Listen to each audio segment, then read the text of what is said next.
So thank you all for joining the discussion Rethinking Circularity and Bioeconomy. So this is sort of a discussion slash conference presentation session, but very much focusing on the discussion part. We have invited six experts. Diana Mincita, I'm sorry, I will have to read your titles because you are six and I don't recall all who is representing what, but I will try to do my best. So Diana Mincita, Associate Professor at the City University of New York City Tech, and also senior researcher at Vilnius University. So hi, Diana. We have Pia Piroshka-Otte, Senior Researcher at Ruralis. Hi. Joanna Story, Researcher at the Estonian University of Life Sciences. Lilian Pungas, Researcher at the Junior Research Group Mentalities in Flux. Rando Varnik, Professor at Estonian University of Life Sciences. And finally, Dals Tisenkov, Professor at Latvia's University and Senior Researcher at Baltic Studies Centre. So I will just try to very quickly go through the ground rules of this discussion. So basically, we are planning to address three questions. For those of you who have visited the invitation link to this discussion, you already are aware of the questions, and we have shared the questions with a group of experts we have invited. The three questions are: what challenge do we face when we think about circularity of bioresources? Second one, what promising good practices do we have? And the third one, what are the promising development directions for the circular use of bioresources? And we have asked each of the experts to prepare a presentation or opening statement regarding one of these questions. So the envisioned structure is as follows. We will start each question with two opening statements by the experts. Then we will have a quick round of comments or reflections by other experts. And then anybody who's in the audience can raise their questions. We will just open the mic for a couple of questions. And if you have anything urgent to add or ask, don't hesitate and do that. So,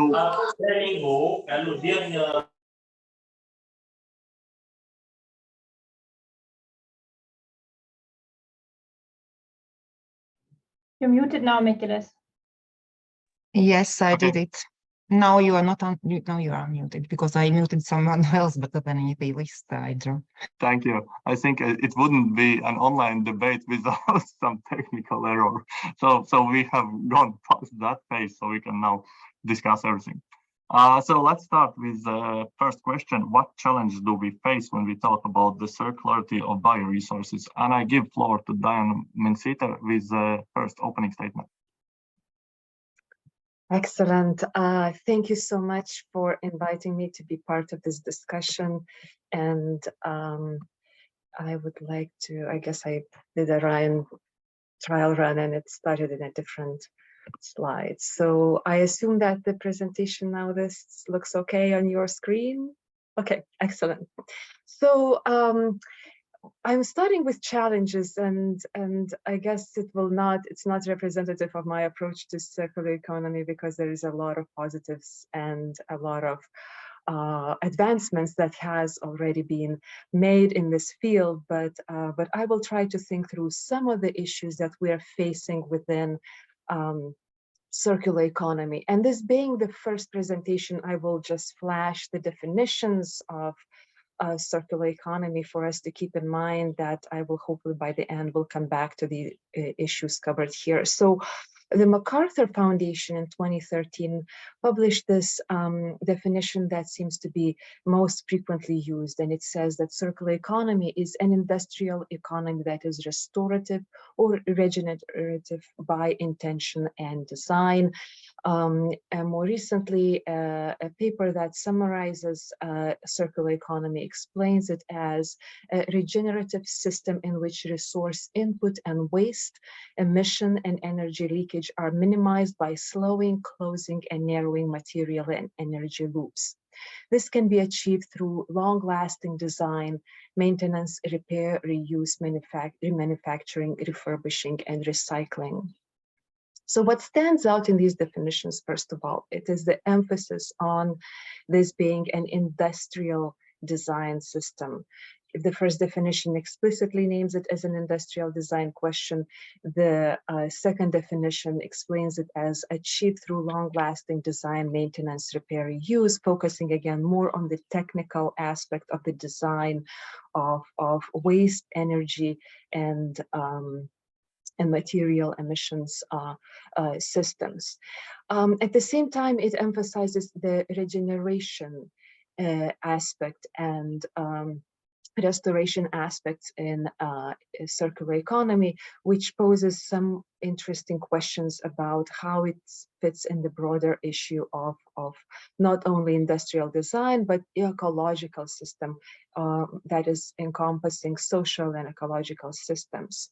And because increasingly we think of a circular economy as a form of new paradigm in sustainability. In fact, there is, in terms of the European context, but also in China and the US, in the regulatory framework, circular economy is increasingly seen as part of sustainability that is more applicable and more defined than other aspects of sustainability, which it's much easier to measure its impact and consequences. The challenges that seem to be clear is that if we look at it as a new paradigm in sustainability, we need to think about scaling up.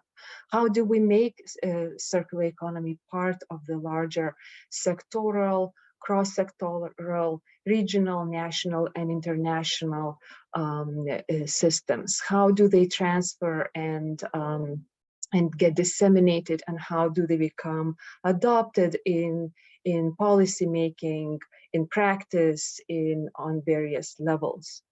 At the same time, because of this focus on this industrial design, in many examples of within the project of Circle, of which this presentation seems to be also part of, is that we are tending to not to think about the household and individual levels so much as it is more on the company levels. So how do we, if we really are thinking more on the systems levels as sustainability claims to be, how do we scale it down to the household individual level? And that raises a question, how do we make it more palatable and acceptable for the general public?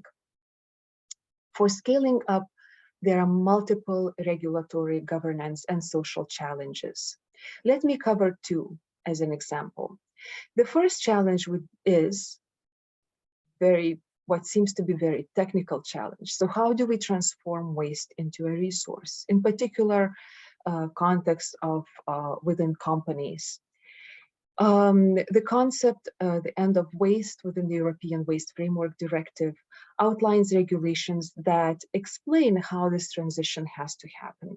It has to happen without major energy and new resources inputs. It should not compromise the quality and safety of the product that results as a new resource.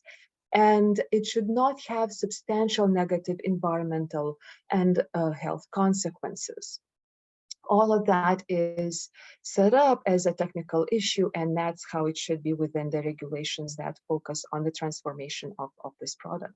However, we forget that that transformation poses a number of challenges that are coming more from the social and regulatory dimensions. First of all, for this transformation to happen, to requalify waste, for example, in a company that processes timber and involves use of processed wood and into a new resource. It requires additional costs, administrative costs, to comply with these requirements, to adopt the to meet the end of waste regulation, to transform the product into a safe to use raw material and with high quality enough that the chemicals used in processing wood will not be detrimental when it's used as a new resource for another product, for example. And that involves hiring somebody who is able to keep records and meet the meet the compliance requirements. Another dimension is that this regulation needs to have a public buy-in, because it is, as it is now, it is only voluntarily used, because companies do not have to follow it. It has only a limited impact because it is not a required regulation, and that is posing questions. What does it take for us to make circular economy an adopted practice across these different sectors, within and outside sectors? But it also overlooks something that is even a larger question of social and political process, which is to build infrastructures, legal, material, social, and particularly investing in circular economy requires involves complex political deliberation processes and power relations.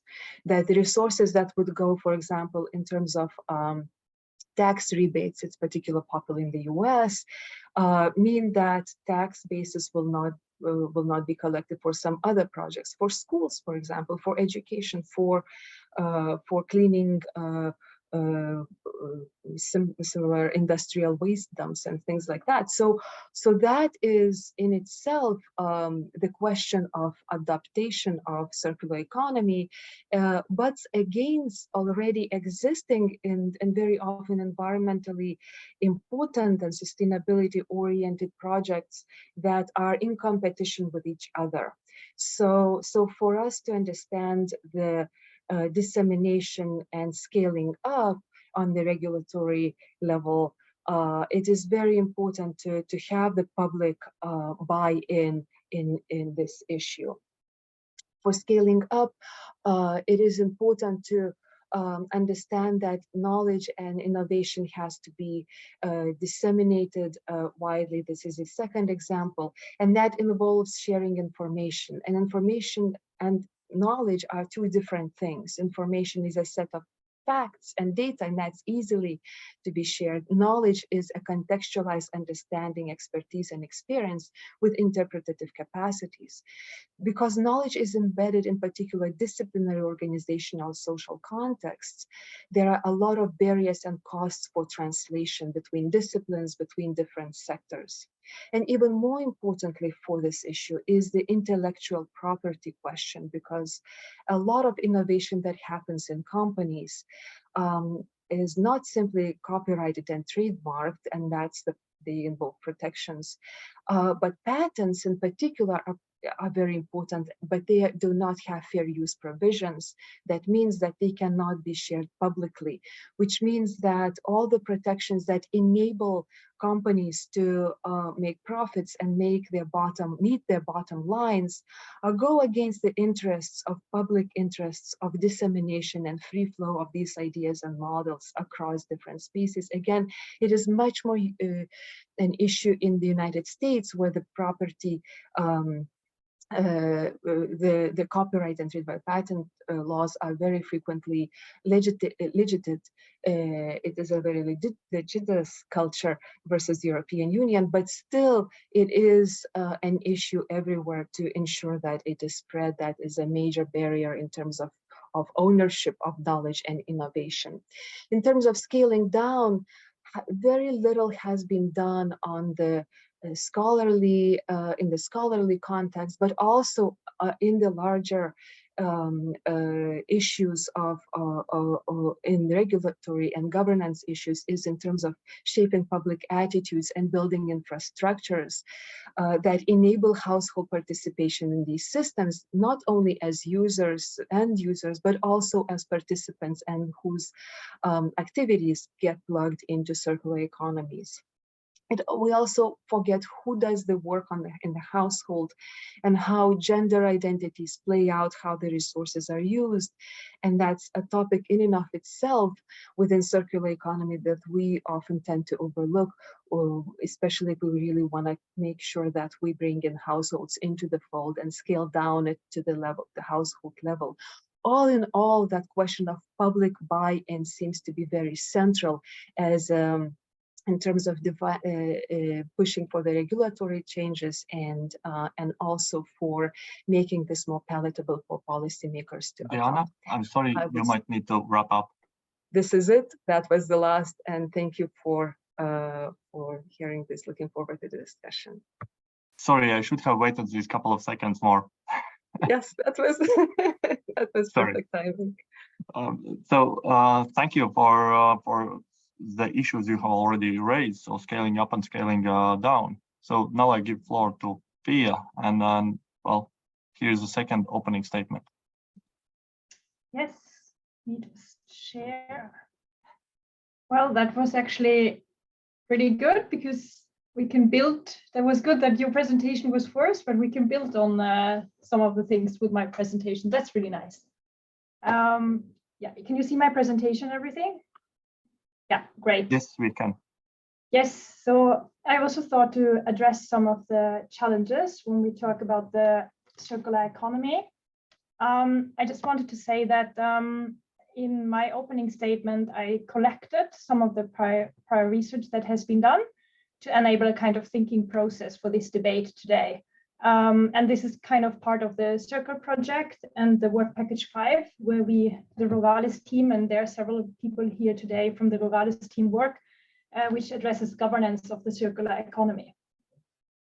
We know that the circular economy is considered as a promising approach to move our societies towards more sustainable development. And it can also help to reduce greenhouse gas emissions by reducing the extractions of resources, by using resources again, over and over again, and an enabler for the low carbon future. But what we see in research is that the circular economy has mainly emerged from practitioners, and there are several understandings, theoretical understandings of the circular economy, but it lacks one kind of clear theoretical scientific understanding. And one of the biggest gaps, they are in the governance of the circular economy. How should we govern the transition towards the circular economy and the circular economy in itself? Here, I thought to go a little bit into this. So the big challenge is that when we think about shifting an economic system from a linear to a circular economy, we have to involve a variety of sectors, stakeholders, and related policies that are associated with these involved resources that now have to be circular. Do we still need to see the first slide? Oh, you just see the first slide? Oh, that's weird. Okay, because I have gone further. I can stop sharing and share again. I had that once before. Let me see. Oh, maybe try full screen. Yeah, I did that. Let me see. Okay.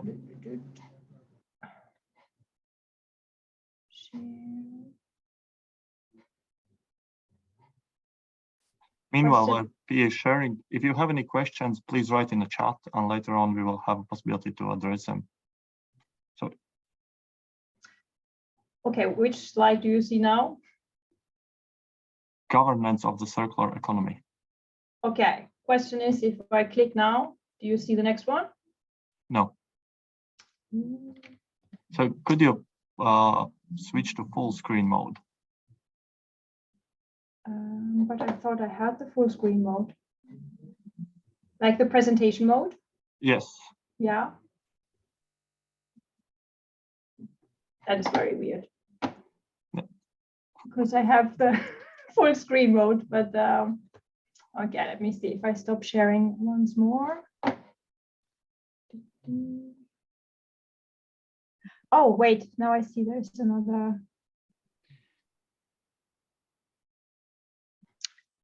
Okay, suddenly it had opened 2 documents. Let me see if I try now once more.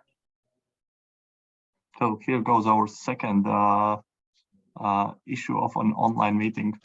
It's always like this. Yep. Okay, if I continue now, like, can you see now the screen moving? No. No. Sorry. Okay. Maybe you can quickly share this presentation with me, and Yes. I could then, you could continue talking. I could try to share it. And I know that it's not the most convenient way, but maybe it will work for me. I'm not sure why I think like that. Oh, yeah, sorry. Yes, we do that because I don't have too many things to click on the, let me see if that works now. Yes, sorry for that. That wasn't planned. We tested this before, but somehow it, okay. As Emil said, joys of Zoom. Okay, I send you the presentation. Well, okay, I can continue talking while the presentation is on the way to you. Again, sorry for that. But the challenge is that if we talk about this shift from a linear to a circular economy, we have to involve different sectors that haven't worked together before, which means also we have to involve different stakeholders and also policies that are involved with these resources. And that challenges current ways of governance. And it requires a new integrated approach of governance, which moves away from this kind of, I call it silo thinking that we often have within the sectors. So in order to solve global problems, we need to find appropriate governance arrangements. And one concept that becomes very relevant here is the multi-actor governance, which is, which is defined as the multiplicity of actors and modes of governance operating in diverse and overlapping spheres of authority. In multi-actor governance, a variety of actors become involved, including non-state actors that can be public, private, or hybrid actors forming new partnerships. So the main question is, how can the state adapt to these emerging actors and the influence on decision-making and executing power, which is very important to do more research on this. When we talk about the governance of the bioeconomy, one thing that I wanted to mention is there is a very interesting article by Ortega Alvarado et al. And I wanted to provide you with a quote, which says that enactment and planning of the circular economy is profoundly influenced by the imaginations of those who promote it. And I find this quote very interesting because it's exactly like, how do different stakeholders define the circular economy? Which values do they relate to it? How are they enabled, constrained by sector-related regulations? And originally, yeah, there it is. What I use in the presentation is what you can see on the right is my farm. I myself live in Norway on a farm. And as you can see, the red building is a very big barn. So we have a big barn, but we don't have much area. And there is a lot that I would like to do with this farm building because it's just standing around there. And we use it for the horses, but we could do so much more with it. But in a way, I'm very constrained by regulations because it's a very difficult process to get this building, how can I call it, re-regulated to make it like a place, a house where people can live. It's just too complex. So it's a bit of a waste of resources if you don't have a farm anymore. And it's the same with manure. I have a lot of horse manure, but I'm not allowed to do much with it. I can't sell the manure. I can give it away. And this is the kind of thing that there are often regulations that can very much limit us in what we can do. And the question is also whether it should be a top-down, whether it should be a bottom-up approach. Is it the private, public, and hybrid actors have to be involved? They all might have different understandings of what is the circular economy, and then you in a way have to agree on a common understanding in order to work together. If you go to the next slide. Yeah, so as I said, we have many players in the circular economy. And the question is, how can these interact? And if we look into governance, we can see that there are different governance instruments that can be useful. We can divide between formal and informal governance instruments. Formal ones, these are like contracts, norms, or regulations. While informal ones, they are related to trust, power, cooperation, information sharing, values, culture, social norms, and relationships. So the thing is that formal governance instruments like contracts, they can help to establish a shared basis for joint action between multiple stakeholders that have not worked together previously. As I said, because they might have different understandings of what should the circular economy entail. But what becomes also very relevant is here trust as a crucial collaborative network, because you need to trust the other partner in a collaborative economy that you will not exploit the other's vulnerabilities. And you can see that in the literature, they also mention that, of course, in some cases where you have a high level of trust between different entities, you might need less of the formalities. So these kind of things we have to consider. And that's also something that in the Circle project, in our work package, we want to find out how companies in the circular that have a circular business model, what kind of governance instruments do they make use of? If you go to the next. Yeah, and just I thought to give you a little bit of insights from Norway, how complex this can be. There are 3 levels of governance in Norway. You have the national government, you have the counties and the municipalities. And the subnational authorities, they operate within the laws and regulations that are set by the national government. But they are also, the subnational authorities are quite self-governed. They need to govern according to their local context. So you need to adapt to the local context, but within the national guidelines. And also subnational authorities, they play increasingly important roles in the relation to the implementation of EU directives and policies. They can implement their own circular economy vision. And I mean, Norway is not part of the EU, but is part of the EEA. So that's why we closely have to affiliate with the European regulations. Yeah, if you go to the next one. Yeah. There is a really interesting report, if you want to read it in English, the Circularity Gap Report from Norway from 2020. And here also potential policies mentioned that can help to enable the circular economy. This can be a mandatory extension of warranty to incentivize higher repairability at minimal costs, because in Norway, labor costs are very high, which is a challenge for the circular economy. You might have tax exemptions for repair activities to increase cost attractiveness and balance high labor cost.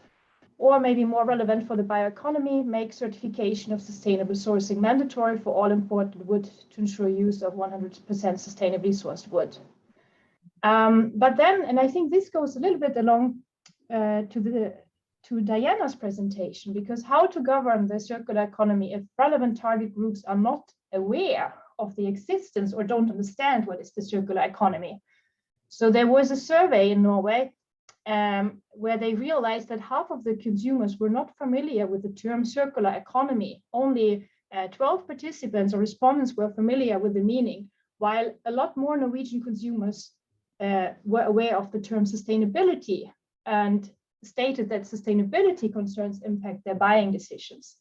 And that's something we have been also internally here at Oralis been discussing now for our data collection, that how far are these kind of companies that maybe have implemented circular business models are aware that this is circular. So if you go to the next slide.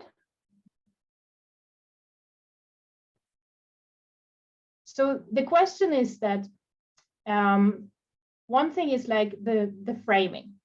How do we frame the circular economy? Do we frame it as something that we implement as a circular economy, or is that a frame that is maybe not known to people and we should use a different framing like the sustainability framing? We have to think new governance arrangements, and I call it often that we have reached the time of not just thinking faster horses. I like to use this since I have a horse stable, but what I mean by not thinking faster horses is, I don't know if the story is true, but someone has told me once that that Ford said, if you ask me before the car was invented what people wanted, they would have said, give me faster horses, because they couldn't imagine a car. And I think we are there with the circular economy, because we have to think differently. We have to think outside of the box and maybe think about new terms that should develop and new forms of governance arrangements and collaboration. So that's something I hope we can discuss a little bit. now in the afternoon to get some insights how this could look like. So yeah, that was already my presentation. So thank you. I will stop sharing then now. Can I? Okay. So I think we heard quite a few issues raised by the two experts, namely information sharing, new ways of governance, also then how people are people aware of the notion circularity versus the knowledge regarding sustainability.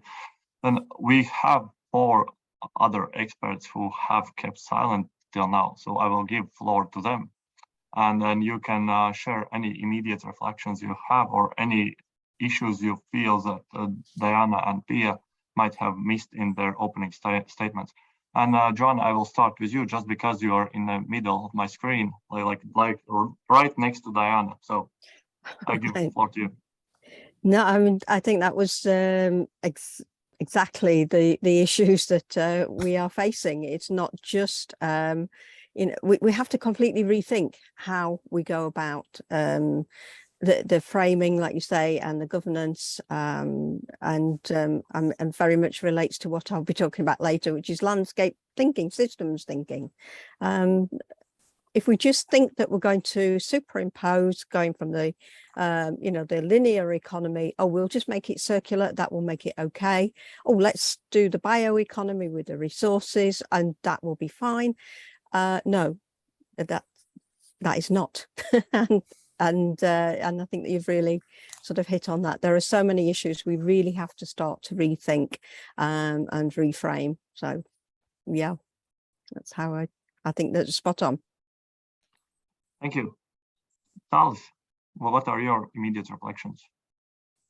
Yeah, many thanks to first 2 presenters. I was fascinated by the definitions and by the questions, and for me, it resonated with the question how the circular economy is defined and what is the role of consumers and different actors, and also how stakeholders define this economy, and obviously the practices might differ. So how to bring this all together in a synchronized system, if it's possible at all. So these were my first reactions, and all the issues of governing that big mess and big complexities, another challenge. But sorry, just to clarify, so Pia raised something very close to a question that I have quite often, how to govern actually these new initiatives. Do you have any ideas how we could switch the governance, or how we actually should rethink what we are doing when we try to regulate these new initiatives? Tal? That was a question to Pia or me? To you, but if Pia has the answer. No, I think that in general, the concepts of multi-actor, or Pia mentioned also multi-level, something around this.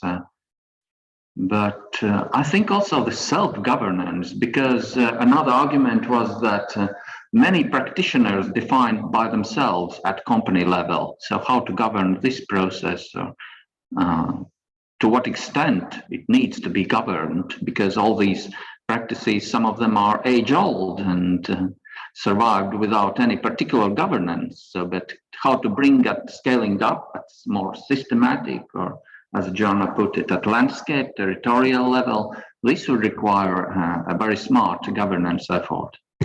Okay, I think it's an interesting point on how to govern self-selected group of enterprises and actors. But yeah, thank you for that. Then Rando, what about you? Thank you for sharing this information, and actually you raise a very important issue, and I will touch this issue in my presentation as well. But nevertheless, I think that is the answer. If we consider about the governance issue, then maybe we have to consider that if we managing with some bioresources, then we have to find out where they are, where they're locating, how scarcely they're populated, and etc., etc. Because, for example, in my desk at the moment is one project, and we're going to make research in local level with 3 different county level in order to understand what we can do with this biomass, what kind of biowaste we can use, etc. So, but it's really much related with governance issue. So we have to consider this multi-level governance system. So it's different layers, different let's say regulation, different participants, and then I'm come to the participator approach, because participator approach is very important if we would like to receive something or if we would like to get some goal. Otherwise, we can't to solve this problem at all, because understanding about the circular bioeconomy is very, very different. And how to start and who have an imagination about the circular economy and what does it include? It's very, very different. That is my very let's say reaction for this discussion. Thank you. Okay, thank you. I think it's a very important point not to just look at what social process that we govern, but also that we need to survey the resources that can be circulated. Pia, I see that you have raised your hand. Do you have anything to add? Yeah, I just wanted to add to this that these are really good comments, and I wanted to say that also what Diana was mentioning about the infrastructure, that this is a very important part. I mean, you can see it in other areas, for example, in Norway. I mean, now we have a lot of people buying electric cars because the government has established the right infrastructure. You can charge your car in many places. You can use the bus lane to go to work if you have an electric car. So this is one of the things to make the decision for consumers easier, that it's not only idealists who are doing this, but that it's an easy choice. And I think the issue of trust, and there we connect to this, what Randa was saying about participatory approaches that can enable trust and ownership, that also Diana mentioned, ownership, that you have ownership to the circular economy and the business models is very important, that it's not something that is put on you top down. I think there are some tools or approaches we can use that can be applied in this context. Okay, thank you. So consumers or people or users have to rethink their role in the loops as well.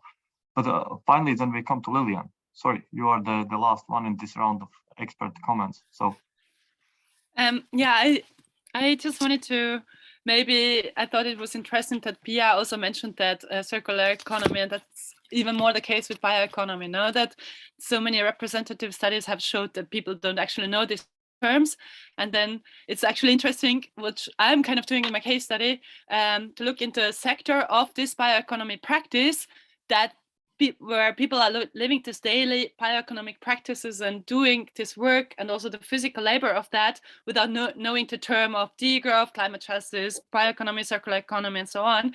So I'm just thinking it's kind of interesting to once again see that, like, we have such a huge amount of population that doesn't know these terms, and to ask to what extent do they need to know these terms. I mean, there are different stakeholders that, you know, advocate these terms and sustainability transformations and so on. And then there's another target group that kind of lives them and doesn't fly from one conference to another. So I thought this was interesting to once again see that, that knowing the term doesn't mean that this practice is not being lived. Also, Pia, because you mentioned the formal and informal structures, no, that obviously this is also a very, like, if we look into EU bioeconomy strategy papers and vision papers, then it's completely a different thing that environmental initiatives in Europe are suggesting for bioeconomy transformation in Europe, you know. And there's, on one side, they seem to advocate for a linear growth of bioeconomy, and on the other, you know, like a circular,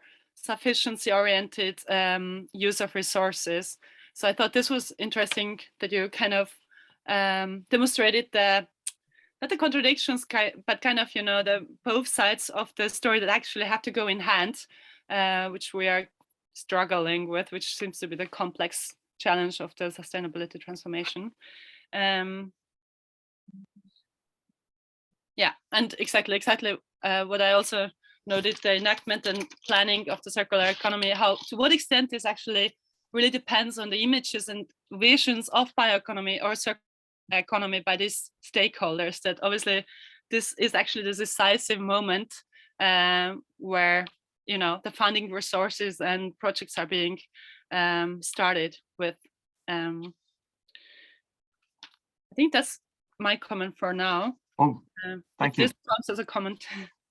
No, it's perfect. And I think our research has shown that even people who claims that they understand what sustainability is, when we start to unpack this concept, there are such a diversity of how people interpret that. But with that being said, so this finishes the first question. We have to move forward a little bit quicker. But hopefully we'll manage by 4, but if not, maybe we'll end 5 past. But still, let's move to the second question. And the second question was, what are promising good practices of circular use of bioresources in and across agriculture, forestry, and aquaculture? And I give floor to Joanna to open discussion regarding this question. All right. Sharing my screen, okay? Yes. Good. So I was wondering what the actual missing, you know, are we forgetting something? As somebody has already said, the bioeconomy is actually as old as time. It's not something really that new. It's, you know, this is how we've lived up, you know, pre-industrial revolution. And one thing about the circular economy, it's presented as the economic space where the value of products, materials and resources is maintained in the economy for as long as possible and the generation of waste minimized. The bioeconomy likewise encompasses the production of renewable biological resources and the conversion of these resources and waste streams into value-added products and as food, feed, bio-based products and bioenergy. The thing is that not all that is part of the bioeconomy is part of the circular economy, although it should when it comes to production. Not all of that is part of the circular economy is part of the bioeconomy, although it could be. Not all that relies on bioresources can be incorporated into the circular economy. And one of the things I was thinking of was ecotourism. It relies on biological resources. It's not circular. Is it still part of the bioeconomy? And infrastructure, it's needed to support and protect the economy. And this can be based on biological resources. So the problem is if we actually just limit ourselves to only thinking in terms of production, we're potentially perpetuating old problems, which is kind of what's been mentioned already. And I think one of the real elephants in the room is we need to address consumption. So we cannot rely on this sort of, you know, the bioresources will feed into the economy in the same way that fossil fuels have up until now. We cannot carry on doing that. And some of this is because if we take too much biomass from the surrounding areas, the results are catastrophic. Thinking in terms of things like charcoal, it's a biofuel. It's good, isn't it? Well, not if it denudes the whole of the forests. So we cannot just keep taking biomass without some thinking of how we're going to actually achieve producing that. So our biological environments are already under severe strain. So we've been covering the best prime agricultural land in asphalt and concrete for the last few hundred years. So all of these problems have been stacking up against us producing biomass in the first place. And somehow we have to overcome these sorts of constraints. And one of them is to reduce consumption first. And sticking bio on the front of anything, I'll not go into too much detail, but, you know, bioplastics, still plastics, biofuels, are they really that green? I could go into a great deal of detail on that. Biomedicines, well, that's where we've got many of our medicines anyway. As a former pharmacologist, that's where we got most of our medicines from, etc. So putting bio on the front, is it just greenwashing? So we need green infrastructure. We need to have the biomass to feed into the bioeconomy. Without infrastructure, without the landscape producing this biomass, we haven't got a bioeconomy. And these can be small scale, large scale, publicly owned, privately owned, natural or artificial. They encompass all sorts of diverse places where we can produce biomass. And we need to focus on how we can actually make more space for the biomass production. And these are some examples of actually green infrastructure. We've got wildlife corridors on the sides of roads. We have urban allotments as well as agriculture to produce food. We also have the green parks and the treescapes within the park, within urban cities to reduce the urban heat island effect, which increases the consumption of our energy if we have too much heat. So these are reducing the amount of heat that we actually need. And stormwater mitigation measures, which protects our economies from the catastrophic effects of flooding, which also, just impacts the economy generally. If we can actually mitigate against the flooding impacting the cities and things like that, then we can actually start to use these mitigation, this infrastructure to produce more biomass in itself. We also need the blue infrastructure, because without water, we don't have biomass. So we definitely need to ensure that there is space for the blue infrastructure, but they also have many other functions as well. Again, wildlife corridors, they are tourism sites.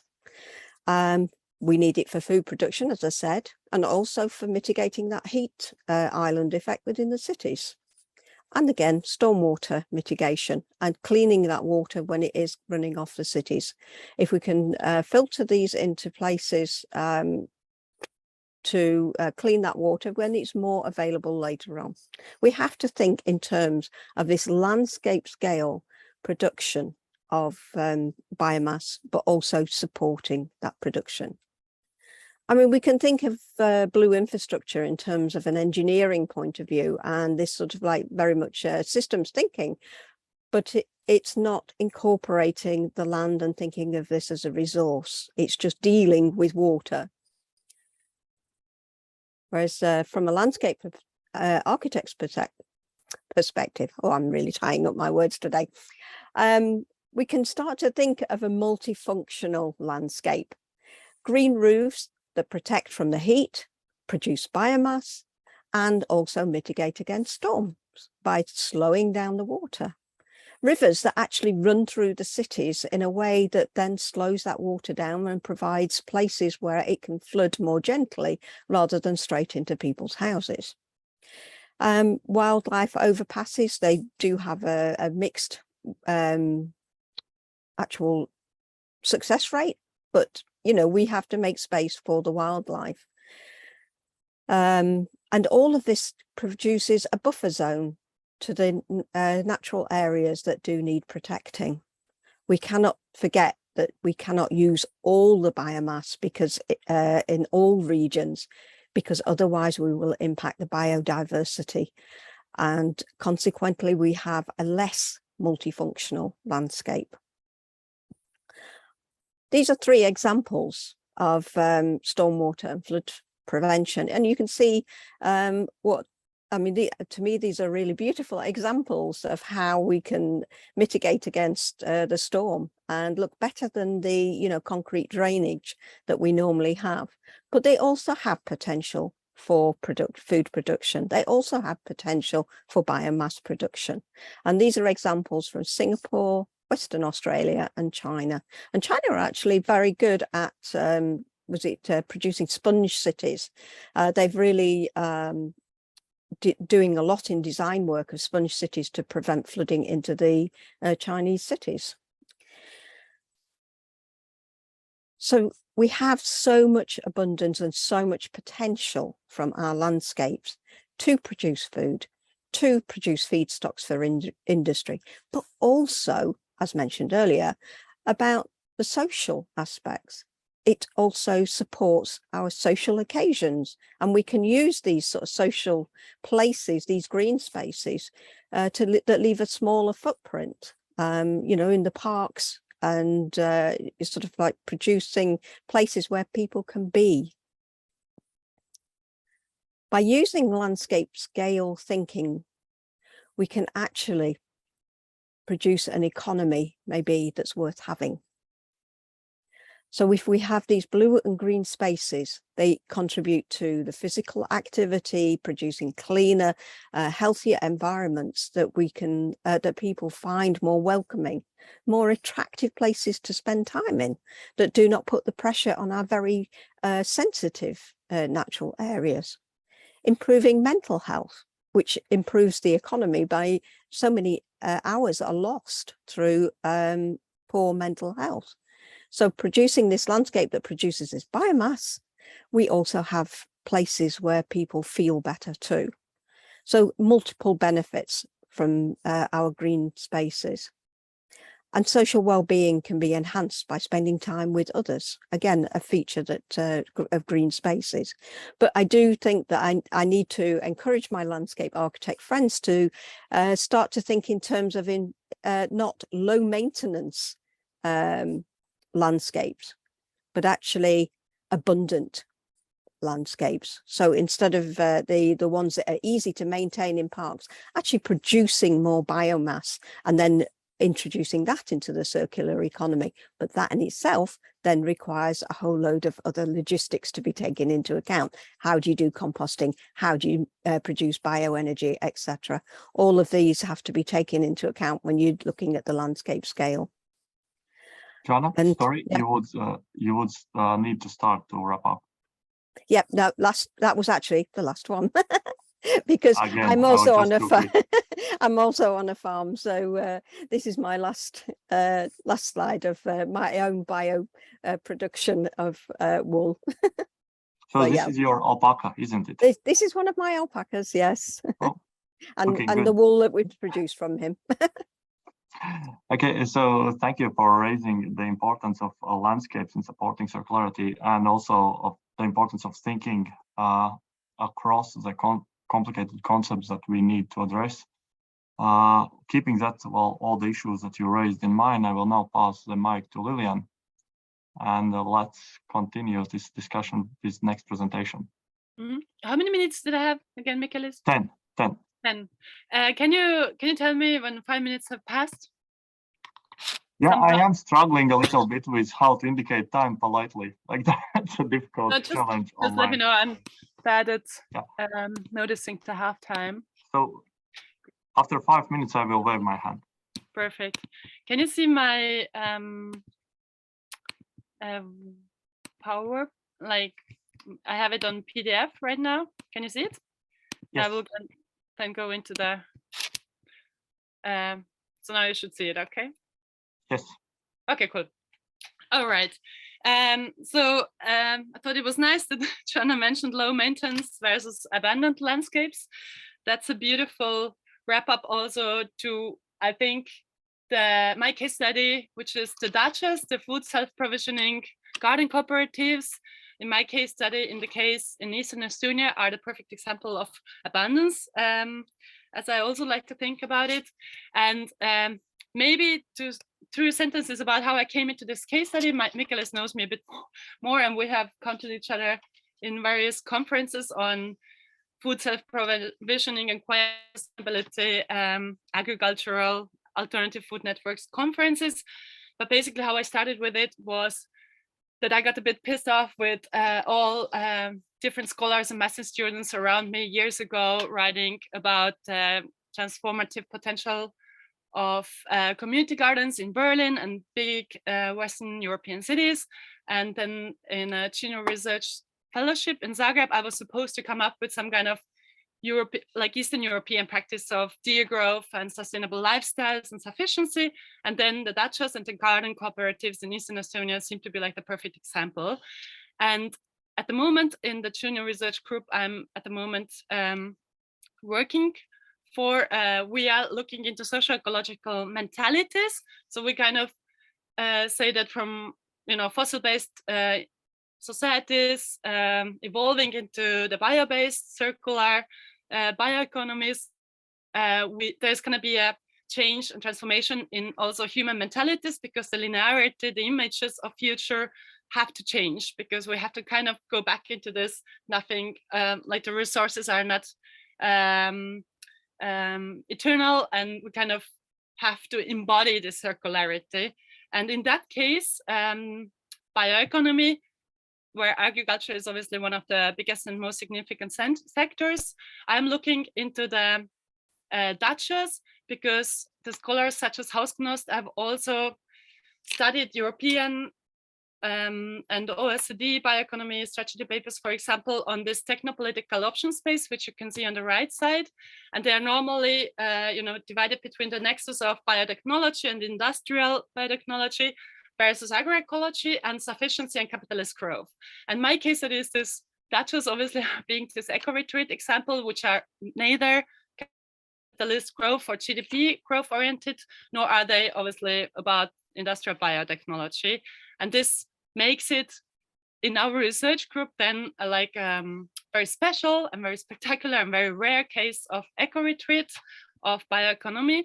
And using the term by Petteri Ihlika and Joe Smith, quiet sustainability, I'm considering it also as an invisible bioeconomy, because obviously this kind of informal agriculture or informal very urban agriculture doesn't find any mentioning or any kind of acknowledgement in none of the usual mainstream European or Estonian or OECD bioeconomy strategy papers or visions. Quickly, my case study is in Eastern Estonia, and now then, because Jonas showed also a couple pictures of green spaces, I just wanted to show that this is the biggest cooperative in Estonia, close to Sillamäe. It has over 1,100 little garden cooperatives, and I would say 2/3 of them basically grow on 80% of their garden food, which makes it exactly like they're distinct of the normal summer houses, for example, in Estonia, by the fact that they are the abundant ones. They don't have this low mourn, and they're not the low maintenance summer houses gardens, but they're really full of abundant vegetables, apple trees, and so on. And this area here, I don't know if you can see the mouse, these are basically the garden cooperatives, all these light green spaces. So the area under the garden cooperatives is almost as big as the city itself. I'm not going to go into details. I'm looking into the Dutches. In this case, what I wanted to present today a little bit or give input is through the lens of food democracy. And food democracy is also this kind of term that comes rather from the Western movements, where food policy councils and community supported agriculture as examples of alternative food networks are being these celebrated examples of transformative food systems.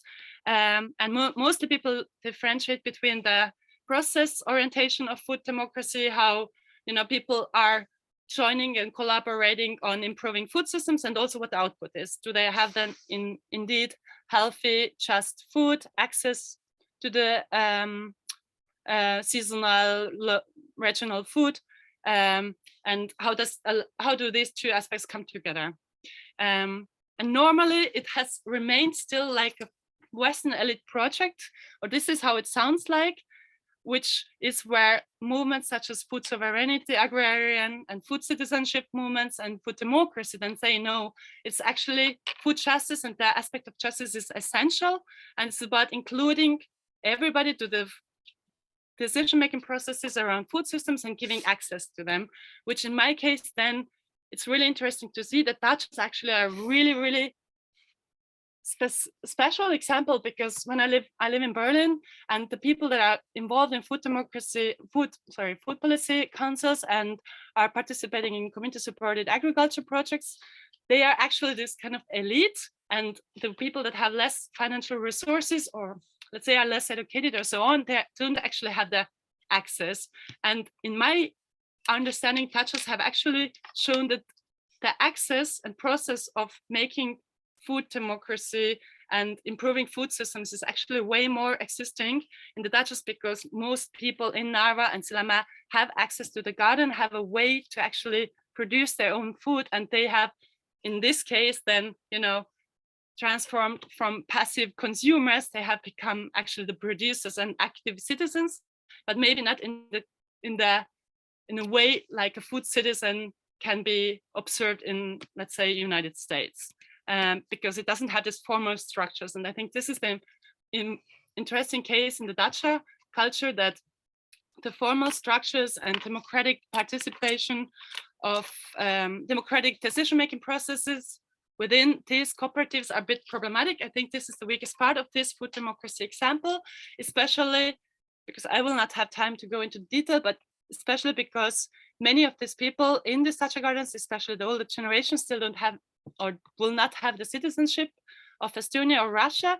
And because of the socioeconomic hardship and political status, loss and all this neoliberal transformation, everything that is involved and was being exacerbated by the war in Ukraine, and there was the removal of the tank, has this target group has completely lost kind of political trust, and in general the motivation to kind of engage in certain kind of citizenship or civil engagement in general. So this is the problematic part now. And because we are looking into socio-ecological mentalities, in my case, I was now also for this one article writing, I was focusing on what kind of mentalities have manifested throughout different crises, and are they kind of improving or encouraging food democracy? Are they making this Dachniki, the food gardeners, more like a food citizen, or is it, are different crises actually, have they actually reduced the aspect of citizenship? You know, have they actually depoliticized and apoliticized these gardeners? And Nicholas, I don't have much time anymore now, I assume. I was waving very hardly. Really. Oh, sorry, I can't see you, so you have to say. Okay. How many minutes so do I you have? still have some 2 minutes. Okay, cool. Sorry, I've been very running through this presentation.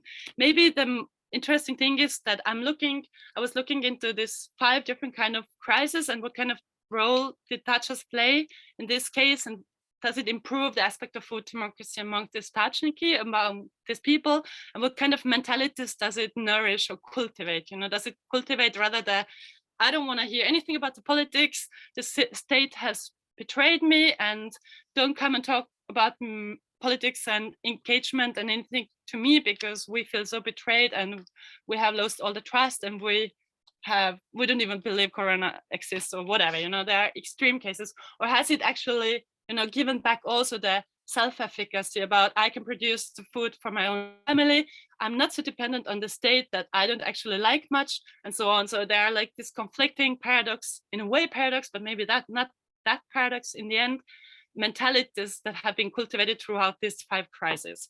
And since I don't have much time to go into the detail, maybe I just mention that, you know, the resettlement of these mostly ethnic Russians in the 60s, 70s, 80s to Eastern Estonia for the industry, I think in this case, it came out in many interviews that the biggest aspect was really that these dachas and the gardens actually gave roots, so that it was countering the alienation, it was making them feel that they're actually in the home country.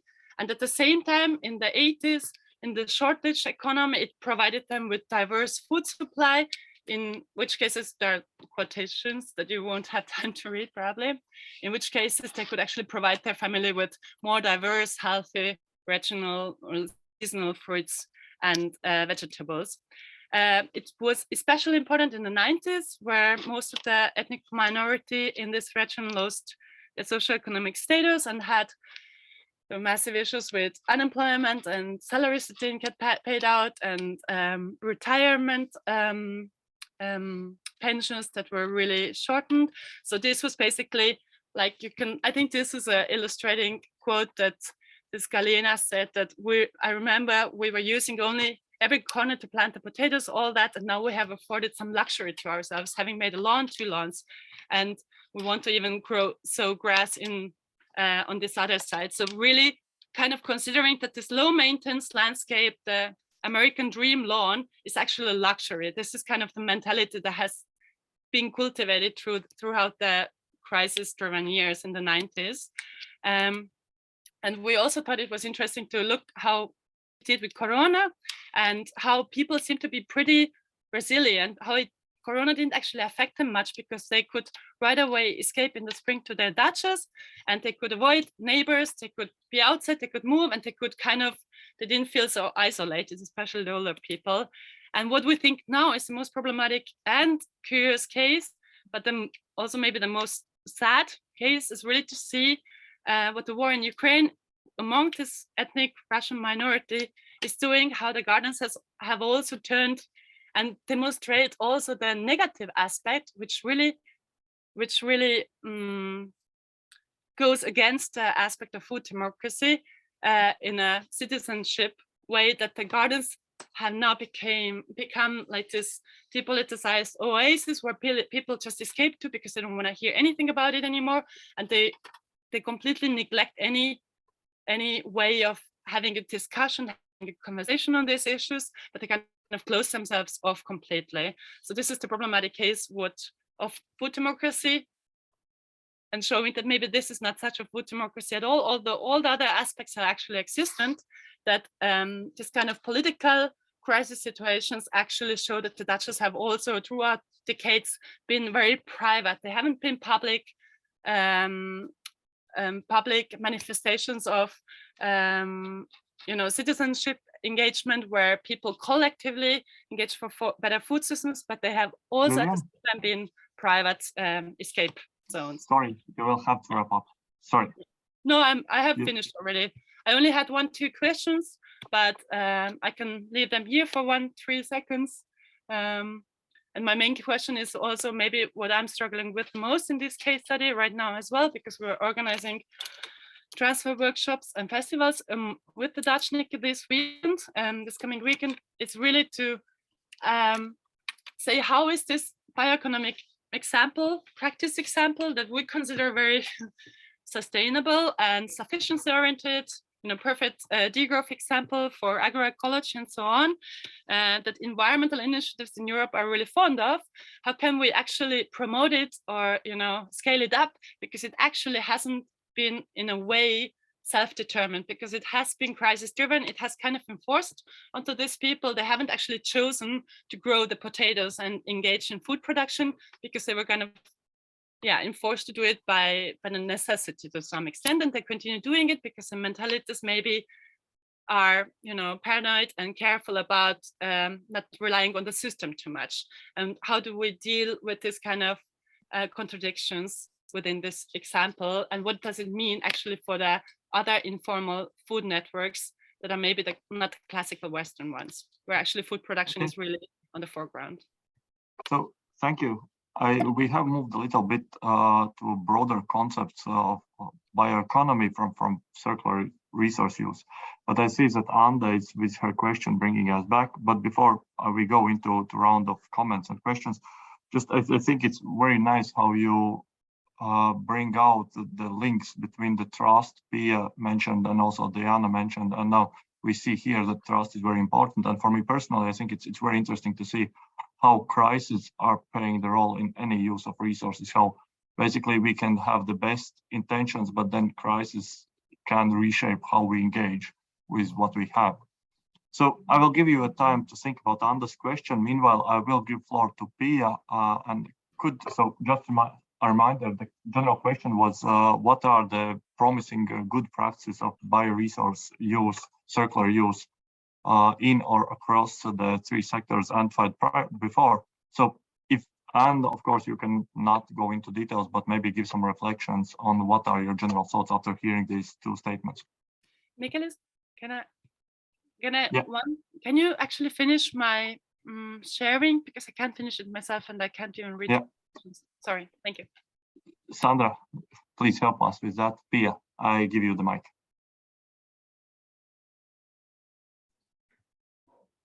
Oh, yeah, can you hear me now? Yeah, great. I had some other comments now, if that's okay. Sure. Related to the presentation, because I found that very interesting what you were presenting. Also, the first presentation that Joanna had on the green spaces and the improving the quality of life, because I think that's something for the circular economy, for the way forward, that I also mentioned a bit on the values that becomes very important, that we have to think about what are our values that we want to focus on in the future, because we very much nowadays still have a strong focus on the economic values. We measure the GDP, but there are some countries that have started to look into other values, that have started to, in a way, measure social or environmental values. New Zealand has started with this. Bhutan, I'm going to Bhutan in some weeks, is a country that has implemented a happiness index to look into how happy is their population instead of just measuring the GDP. And I think this is where we are, when I was talking about the faster horses, where we are hanging for the circular economy, for the future perspectives, that we have to rethink our values. We have to try to make social and environmental values more measurable, as we do it with economic values. I don't have the answer to it, but I think that this is one of the ways, because if you look into sustainable business models nowadays, they are still based on the system we are living in. But how can we make this, as I said, I don't have the answer, but how can we make this differently? Why do we still think in these terms? And I think this is one of the limitations we have to move towards a more circular economy as well.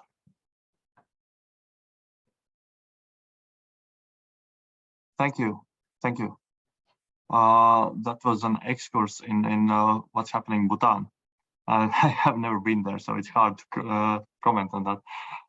So, Rando, do you have any comments after listening to the two presentations?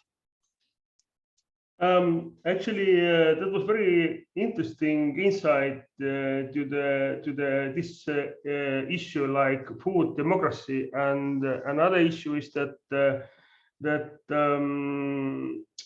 also polarization, because this kind of things what happened since war started and this aggression started, and also we can imagine that we have this kind of polarization anyhow, and these aspects we have to let's say explore. So I think that is very nice research what has done by the Lilian. So but anyhow, all those things what we heard already are important, but on the other hand, I will say that anyhow we have to think how we will actually save money, but also how we can earn money through this bioeconomy, biocircular economy. Otherwise, we can't re-share anything. So it's very important issue, and I will maybe touch this point in my presentation, but later on. But anyhow, everything was very interesting and very important and very useful to know. Thank you. Oh, thank you. And I think you're completely right that we also have to keep in mind the commercial dimension of these practices. And it's great that you will touch upon these issues later on. Now I give the floor to Diana. So this was a very interesting, both presentations brought up some points that I thought were really generative. And I will mention just two of them, but there is more to cover. So the question of this landscape design and biomass in Joanna's, and that ties back to Lilian's point about lawns and on what kind of landscape do we want to build for it to be circular. And something to remember that these lawns are not low inputs. They require a lot of mowing. They don't have biodiversity. And and just seeing how these efforts driven by self-sufficiency and let's face it, very often kind of poverty, actually produce these diverse landscapes, create really important, challenging, difficult questions for us. How do we enable these practices and support them in terms of dachas and translate them into further kind of application into these urban landscapes that Joanna mentioned, while we also grapple with this issue of socioeconomic background and drivers that drive people to produce it. How do we valorize these kind of practices with by making them legible to regulators and making them as also something that is defined not as a kind of a marker of poverty, but a marker of self-sufficiency that is valorized. And I think this is very, very interesting and important, especially because of how differently we look at urban farming in the West versus urban farming in Eastern Europe, and how differently they mark in each other's in the kind of policy making debates and in how the cities look at these spaces. So to me, that question of democracy is important, but at the same time, I'm almost more interested in this context of this. How do we mark this as a value? How do we create these values that tie these different kind of socioeconomic practices translate into these very biodiverse and biomass-rich landscapes, and that's a challenge that is not a challenge in terms of just technical innovation. It is a challenge of the building social capital, cultural capital, that unfortunately just doesn't receive the attention that is there in the debates on circular economy, it seems to me. But thank you very much for this very nicely talking to each other presentations. Now I'll stop here. Yeah. Diana, I think it's an important point you raise regarding how to change the mindset where attempts of smallholders to be more sustainable is perceived as a sign of poverty and sort of inability to use very modern approaches.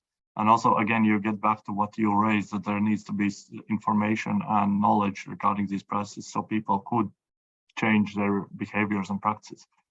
So thank you for this comment. Then I go to Alice. You are the last one. So if you could share your thoughts. Thank you. Thanks to both speakers. The Liliana's point on dacha mentality resonated for me with Diana's point on scaling down perhaps to household economy, because scaling down can be done also within the market economy, scaling down to consumer through market means. But obviously in dacha mentality, there is a lot of circular practices and use of bioresources, from use of land plot to full extent to cultivating a variety of crops and preparing firewood for heating and making compost, etc., etc. So this is a kind of low circularity, but is it our aim? By the way, looking at our circle examples, 120 examples, we didn't include, in fact, any dacha. There was some small farming, but not dacha. Obviously, dacha is not proper agriculture. It's not counted maybe for our project, but an interesting case. And also another takeaway lesson from Joanna on green infrastructure. In Circle, we didn't specify yet, but this concept could be well introduced.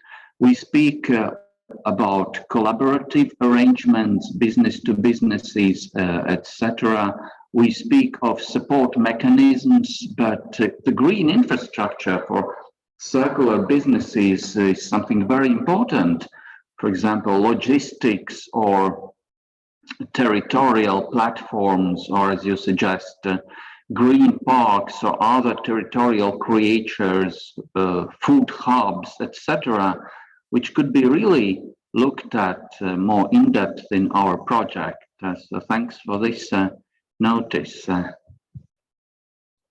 Tali, I hope you will give a more broader explanation of what CIRCLE is, because quite a few people here are not aware of the project, but I suppose that you will do it during your presentation, won't you? Okay, thank you. Then very quickly,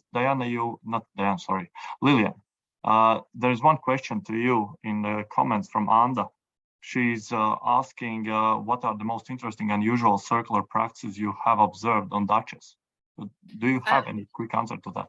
Yeah, I mean, I don't even think it's unusual, because for this Dutchniki, obviously people that have worked with this Dutch gardeners a bit know that this is the biggest common sense, you know, the composting and green manure, you know, the people that go into permaculture courses and pay hundreds of euros.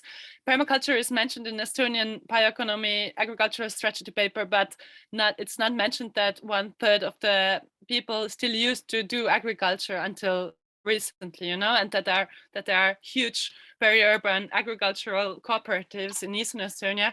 So there is this, exactly what was mentioned, this double standards of how do we, you know, observe or perceive the Western models or examples of alternative food networks, and how do we perceive our own that we associate with the Soviet past, you know, and we don't like to do that. But I mean, all this green manure composting, all these kind of practices are there. I don't even consider them interesting, because they're, you know, they're in every garden, and that's also what the community gardeners teach Berliners to do. So I mean, for them it's a very exotic new thing that they can learn on the weekend, but it's something, a common sense thing to do for grandchildren to learn with their grandmothers in the farm, you know. I just wanted to maybe one little comment respond on Rando's and Diana's comments as well, that Rando said, you know, it has to be we also have to earn money. And I think this is exactly the point. We shouldn't over romanticize the sufficiency practices that have actually, you know, they have flourished in this way only because of the crisis. I think that's why we were looking into this different crisis and what it has done. So one aspect of this is it's not competitive economically, you know, it's not viable. And because of that, it's also going extinct. So in my opinion, you know, the best and the most sustainable, socioeconomically resilient and ecologically sustainable peri-urban agroecology practice of the whole post-Soviet Europe is going extinct because it's not economically viable, you know. So this is also a massive problem, and also the knowledge and skills and know-how is going close with that. So I just wanted to put this maybe out, that obviously the economic viability, and people just don't have time anymore. Why would you grow potatoes if they cost 30 cents in the supermarket? It is an economic aspect, and it's irrational in that sense as well. No, it's not only irrational because it has so many other benefits, but it also is irrational considering certain aspects. Thank you. Diana, I see your hand raised. I have a very simple example from my Dutch experiences, and I know, Lilian, our work has overlapped in multiple ways. So even construction materials, if looking at how people are using, like if a building is being destroyed in the city just to rebuild something, older people will go and pick up all the bricks, everything that they can, and take it to Dutches. And it's literally, they are rebuilt on this kind of recycled material, not only in kind of bioeconomy, but even the kind of something that would be going and thrown out into the waste dumps and ends up in this use and this, and that goes for furniture, that goes all kinds of things that are getting reused, and clothing. It's amazing to see the kind of circularity that happens there, and everything used till the last thread. So I'll just stop here. Oh, thank you. That was a perfect remark, and I think a very spot on description of various circular use of resources. So thank you. With that, I think we can move to the third question, which is what are the promising development directions for the circular use of bioresources? And again, we have two presenters there. So Rando, I give floor to you for the first statement.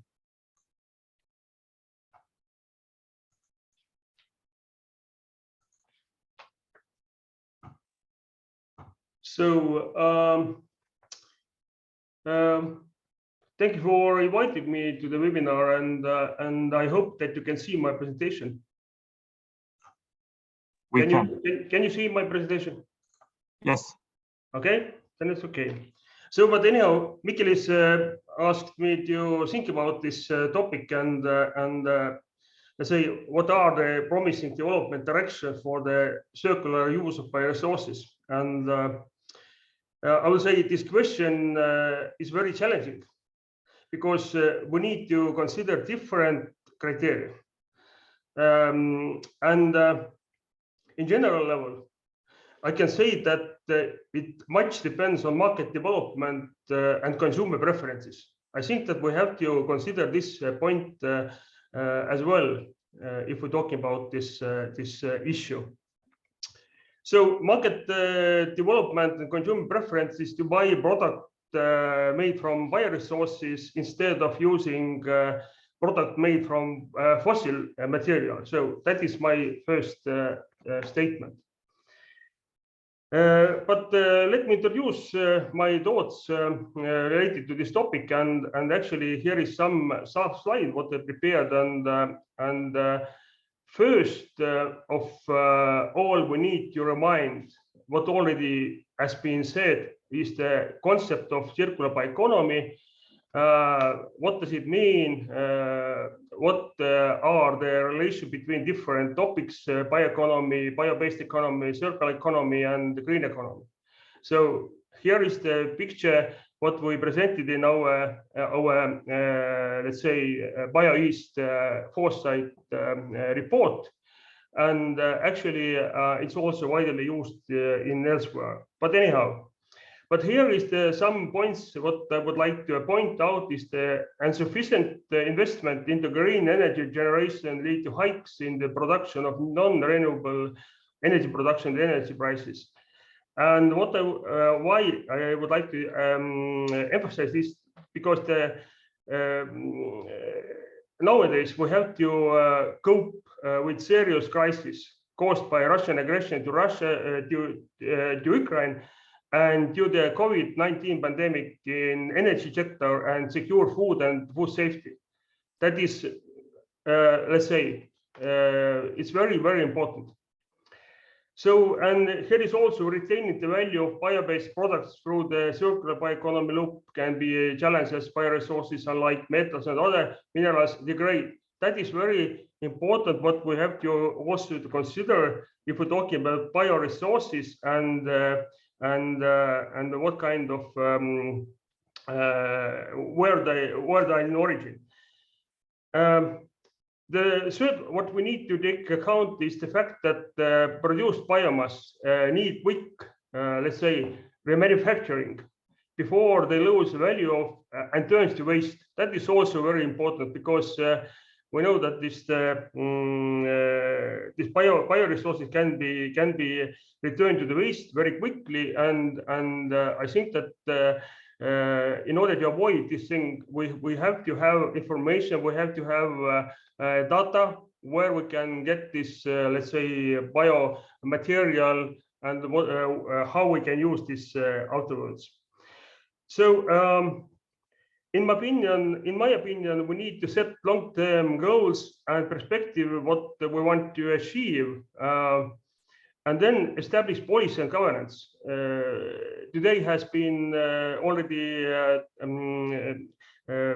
discussed about this governance issue. I think that is very, very important. What we anyhow we have to solve or we have to discuss, and I like very much that we maybe need to discuss about this governance issue, not from top down, but anyhow bottom up approach, because it's like Lilian said in her presentation, it's also something but what is coming in their region, for example in this Narva region in Ida-Virumaa. This is simply everything should start from bottom up, not top down.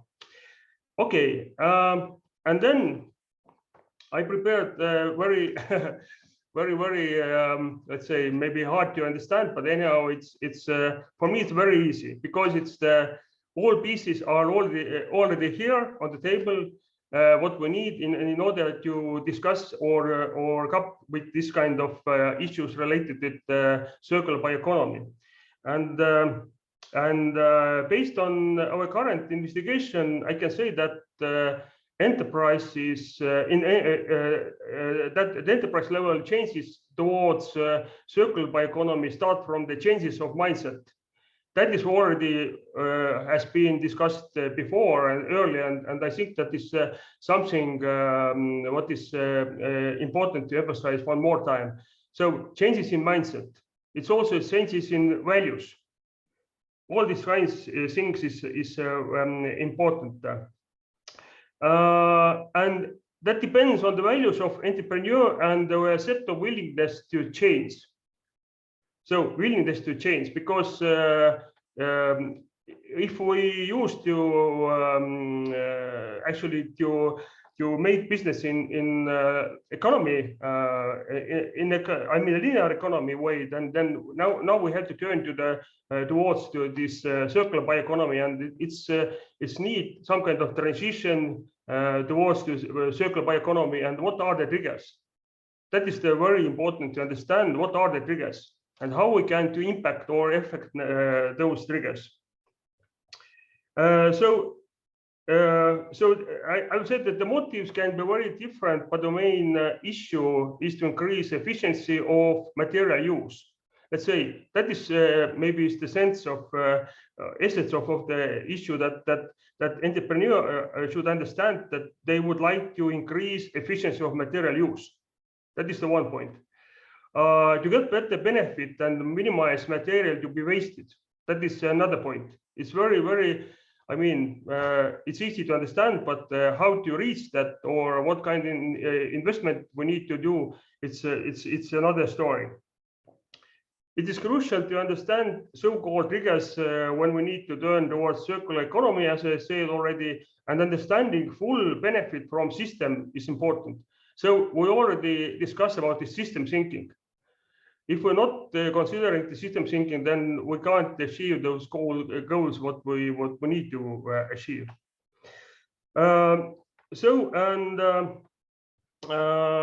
Maybe it is crucial to the generation of new business models and development of industrial symbiosis. That is my next slide. And you can see it's very much depends about how we can understand these circular business models, how does it works, and how this looks working. And in this, I would say the industrial symbiosis is very essential if we would like to to make any change in local area level or community level, etc. So it's essential to make this kind of to understand this industrial symbiosis issue. And I will say that so the question is how the economy and entrepreneurs are willing to adapt, and that what guidance they need. Actually, this also knowledge transfer issue and to change their mindset and etc. And next we have to talk about this governance. Here I also point out some topic related with the governance issue. As I said already, that is the multi-level governance approach is we have to consider, and it includes aspects, different aspects, what we can call as facilitators, enablers, and promoters. That is something maybe it's if you look at this graph, then you can understand what about I'm talking. So that is the some words about the governance. And then last but not least, the thing is understanding of holistic approach of circular bioeconomy system, and where it begins and where it ends. Because here you can see, here is the soil, for example, agriculture, forestry, we starting from soil. That is related, not just related with large-scale farms. It's related with small scale. It's related to households. It's everything.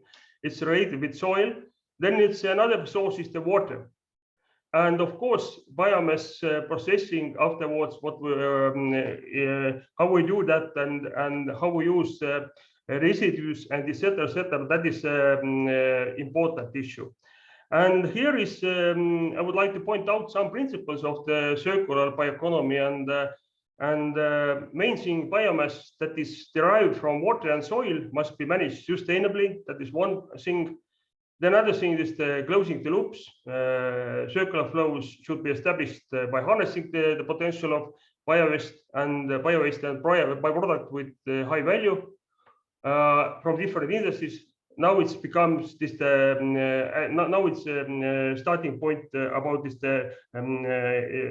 industrial symbiosis issue. So industrial symbiosis enhancing biocircularity, that is important, fostering food security, implementing the use of the biomass cascade, reducing waste production. Randall? Yes. You would have to start to wrap up. Okay. Yes. And here is actually some slides about the challenges. What I would like to point out that is the last one of the most foremost challenges about the use of bioresources is the circular economy as a system. And I will say that is the lacking of information about available biomass residues, their nature, quantity, location. That is one thing. And in combination with scattered sources of biowaste, organized the logistic is difficult and expensive. One side processing is preferable. I will say that that may be something what we have to use much more. Generational differences in the perspective of entrepreneurs affect the outlook of utilizing novel ways to valorize biomass. Hardness and hardships tend to overshadow positive examples. So, and etc. Fostering inter and transdisciplinary cooperation is difficult to the insufficient knowledge and practice. That's also related with understanding and some other things. We need to use the economic and social incentives to increase the storage of materials and products in the circular economy and avoid the creation of residues and etc. Creating a regulatory system that promotes recycling biowaste and certifying the products to improve the product producers' confidence and assure consumers of their quality is important.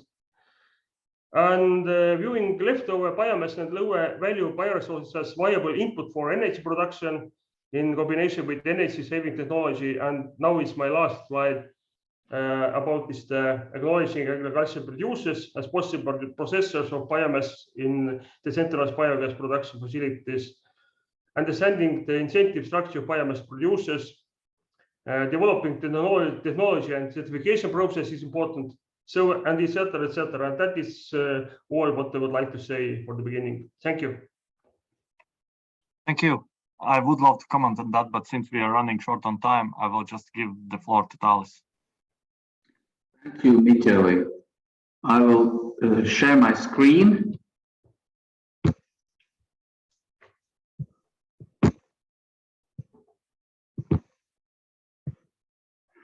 And as Michele is suggested, we are CIRCLE project.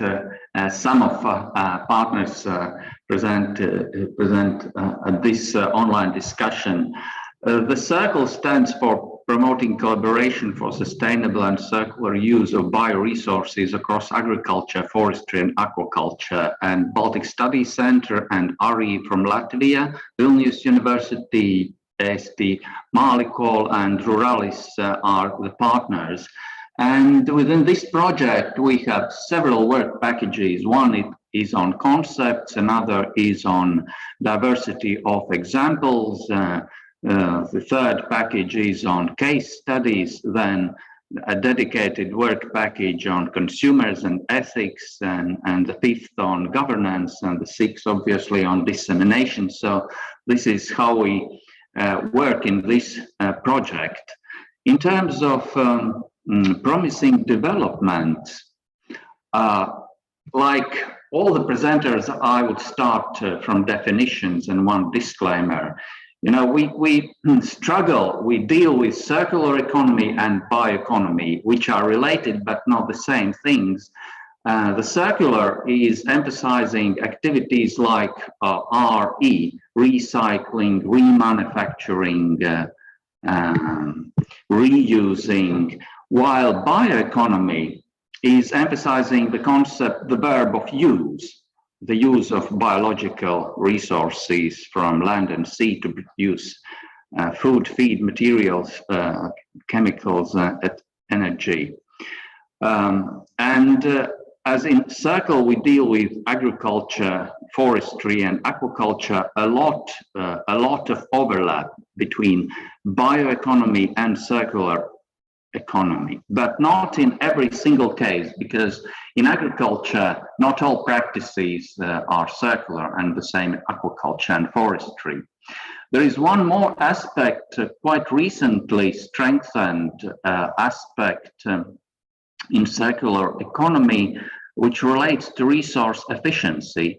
In other words, it adds activities of saving, reducing, renewing, in particularly in era of resource scarcity and increasing costs of resources. So we shouldn't neglect that simply reducing resource could be also a good part of circular economy. And then biology, the concept of biology, we don't stretch into biology in our project, only in environmental science. But biology, by definition, is not wasteful. It is perpetual. It is circular, by definition. It consists of metabolic cycles which never end. This is the essence of bioecology. And it is perpetual. But perpetual circular bioeconomy is hardly possible, because limitations of technology, markets, the human knowledge introduce various disruptions in biological and economic cycles. So the claim to achieve a full circular economy is a little utopian.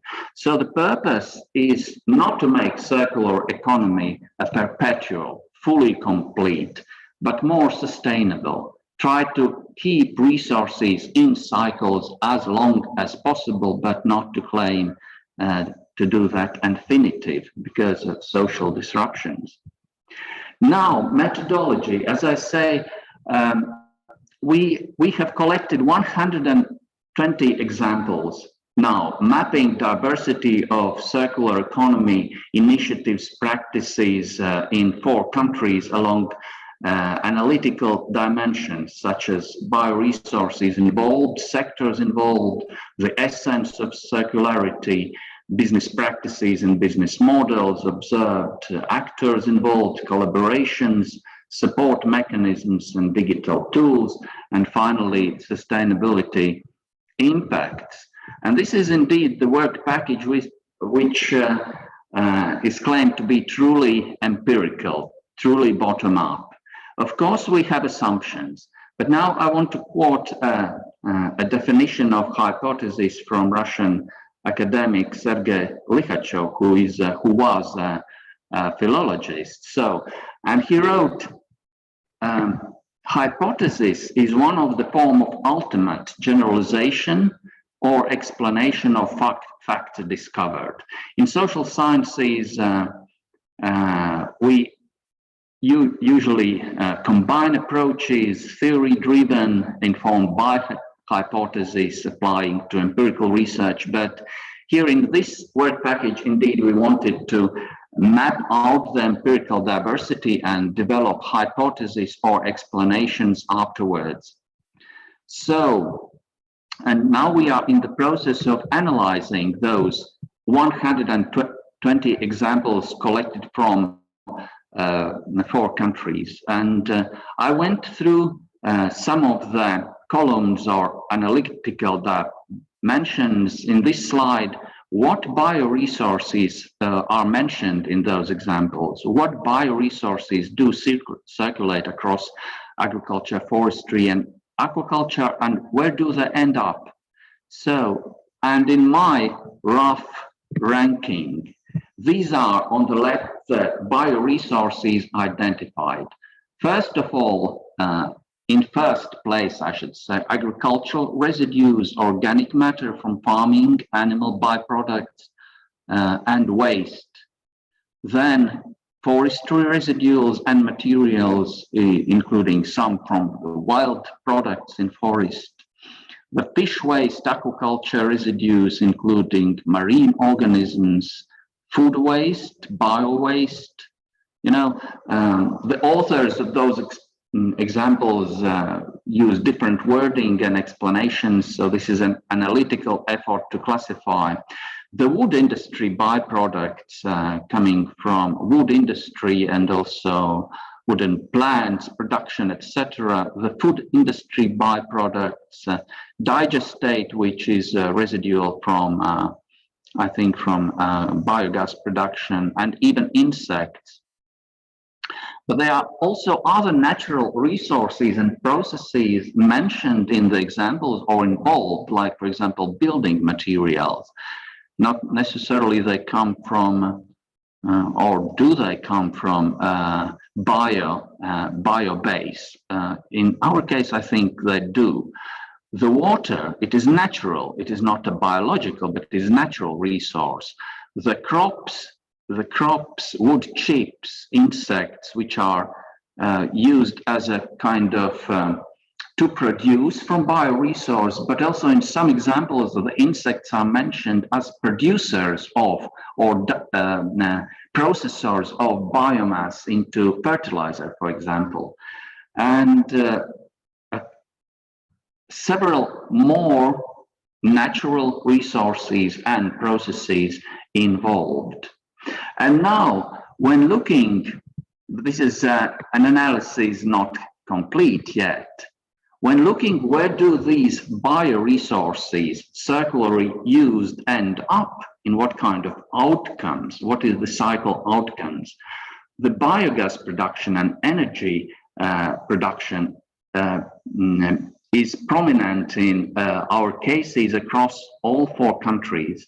The fertilizer production, including, for example, biohumus, feed protein production, including even artificial protein production, and then unspecified reuse, recycling, recirculating of materials as an output in itself, the composting, food products produced from remains or residuals, other food products produced from, say, byproducts of main food processing. An interesting... Charlie, sorry, yeah? you would have to need to start to wrap up. Okay. Yes. So not only the hard stuff outcome, but also process kind, like for example, CO capture or complementarity of sectors. Now, and these are probably some other emerging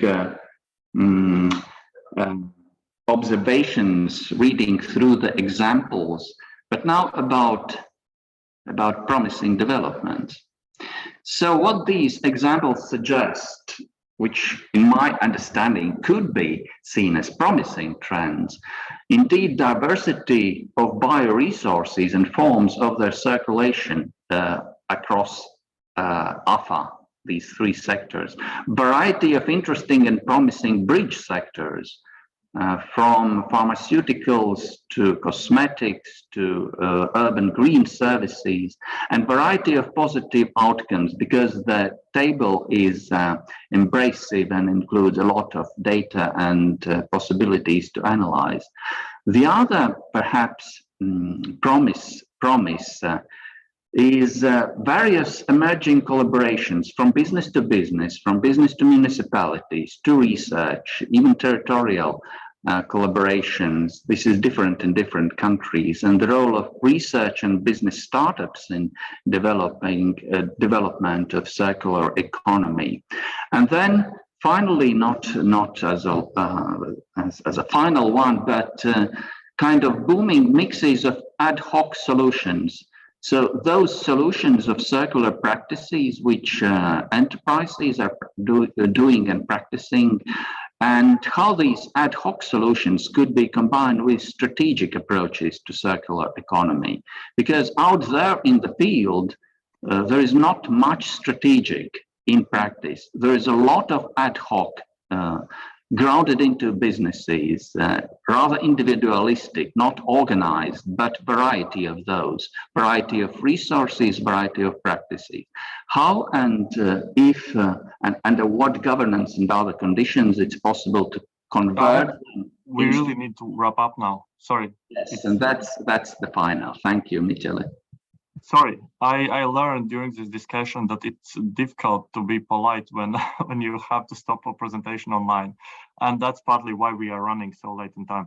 We have 6 minutes. I think it's okay if we run past 4, but still it wouldn't be impolite to keep audience any longer. So let's just be very quick, and I will give floor now to each of the experts, and if you could give your final remarks on what are your promising directions when we look at circularity of bioresources, and this could then be the closure of this discussion as well. So Pia, I know that you have to end up for sharp, so let's start with you. Thank you. Yeah, I would like to connect to both presentations. Thales, this was very interesting also to listen to the 120 cases that we have collected now, and I think you have a very good point there with kind of new types of collaboration between research and also business startups that has a huge potential. And we see more and more that we have been talking about it as well, whether you could serve as an incubator for future businesses. And I think connecting this, first of all, for the researchers, it gives more kind of practical impact of the research that we can report on.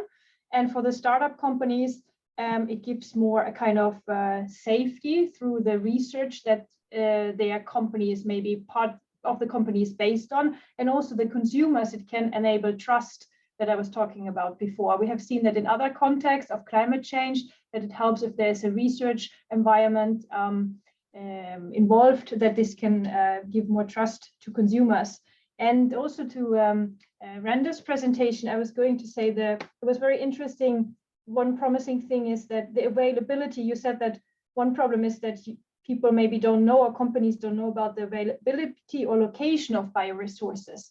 And that's something that now that we live in this digital age, can really, with digitalization, we can map and trace these resources much better. And I think this is a kind of promising tool to do. And we also have to remember social relationships here again. I, for example, get for my farm, I get wood chips from someone that my neighbor knows and said, hey, there's someone who has wood chips. He's just throwing this away. So now he delivers it to me because I use it for the horses. For me, it's a resource, but for him, it's waste. So this, we shouldn't underestimate how this with the social relationships is functioning. Thank you, Pia. So let's move now to Lilian. Do you have any final remarks and any thoughts after listening to the final two presentations? Oh, it seems that we have lost Lilian. Sorry, well, if she will return, I will give her a possibility for final comment. So John, would you be willing to give some final statement? Yeah, I mean, I would like to actually just push back a little bit on it's not possible to be the circularity to be perpetual. If it's not perpetual, it's not sustainable. We have to make it perpetual eventually, because otherwise it would run out. But seeing these sorts of possibilities, that is sort of like we are beginning to actually raise some important questions of, let's not plan for low maintenance, let's plan for abundance. Let's plan for social, incorporating social aspects into this. Let's not concentrate on production, which has come out very strongly in these particular, being mentioned here. And because when we focus on just the production and making it more sustainable, we miss out on so many other aspects that need to be addressed. And I think that has really come out again quite strongly, particularly in the first two presentations where we're talking about governance and these kinds of things. So we cannot move forward unless we actually completely rethink some aspects of our systems. We have to, you know, think more sustainably about our own governance as well. And it's just sort of like, instead of focusing on the production, I mean, I noticed that circularity though in the slide that Fernando produced, you said it was very complicated, but actually I liked that because it was sort of, it showed the possibilities where things could expand and things could contract, because if production has to contract, what has to expand? And, you know, we've concentrated on making employment too small. You know, the unit cost per unit, etc., has meant that people have been squeezed out of that. And when you squeeze people out, you give them a lower quality of life, they're not going to be happy with the future. So we have to make that somehow. I don't know how, but we're going to have to expand on that aspect. So it's trying to make that, you know, move in a direction that we want to go in. But yeah, that's from me. Thank you, John. So Rando, do you have any comments after your presentation? And these are sort of the final remarks after this discussion. So thank you, Michaelis, for this very nice webinar and discussion. And actually, here we rise up different things what we maybe have to consider in our future discussion. And we maybe just some of doors just we started to open. And maybe we have to go on because there is no very easy answer, and maybe we don't need to very easy answer because we have to understand this complexity of this case. But anyhow, thank you very much for this webinar and for discussion, and yeah, everything was very okay. Thank you very much. Thank you. And then Tali, do you have any final remarks? Thank you, Mitchell. Indeed, I echo Rando. And perhaps, Mitchell, if the presenters are okay, if they could share the presentations for common use, that would be great. We could attach that to outcome of the discussion. Thanks. Yeah, I think that's a great idea. I'm not sure, Diana, are you able to give some final comments? If you are, just come through. If not, then first of all, oh yeah, Diana, are you? I'm at another meeting already, but so I really appreciate this forum because it's somehow helped to distill the ideas and issues that I think it has been on our minds, and I'm just seconding everybody's points of complexity and the challenge of it. So I just want to emphasize this as a great way of kind of stepping outside of what we are doing in these work packages and thinking through it was really great, and yeah, appreciate the opportunity. Okay, thank you, Diana. So I just want to say that it was a pleasure listening to your presentation, and I have learned a lot on scope, on the different scales of circularity, and then, well, that there were so many themes that it's hard to repeat everything that we touched on.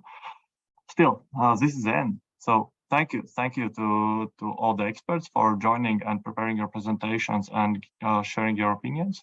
Thank you to audience who were actually willing to sit for not just 2 hours, but 2 hours and 2 minutes. And I wish you all a pleasant Monday evening or afternoon, and I hope to see you sometime soon. So thank you. Thank you. Bye.